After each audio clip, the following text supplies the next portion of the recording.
شهوت و لذت های دنیا عزیزترین انسان ها رو ذلیل میکنه.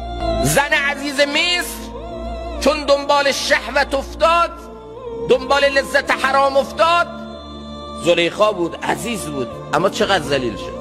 اما یوسف ترک شهوت کرد، ترک حرام کرد، به خاطر خدا یه زندانی بود اما عزیز مصر شد. شهوت عزیزا رو ذلیل میکنه و ترک شهوت اونی که به ظاهر ذلیل عزیزش میکنه. پیام این داستانه. میگه زمانی که صهیونیستا جوانای فلسطینی رو زندان میکردن، زمینه فساد و فحشا رو تو زندانها براشون فراهم میکردن، با دوربینای مدار بسته نگاه میکردن. هر جوانی که به فساد و فحشا گرفتار میشد میگفت این دیگه خاطرمون جمعه که این نمیتونه سلطان صلاح الدین ایوبی اینا باشه. اما یه جوانی که میدیدن زمینه هر فساد براش فراهم، زمینه هر گناه براش فراهم، اما سراغ اینها نمیره، مثلا این یه خطر بالقوه است. از اینا بترسید.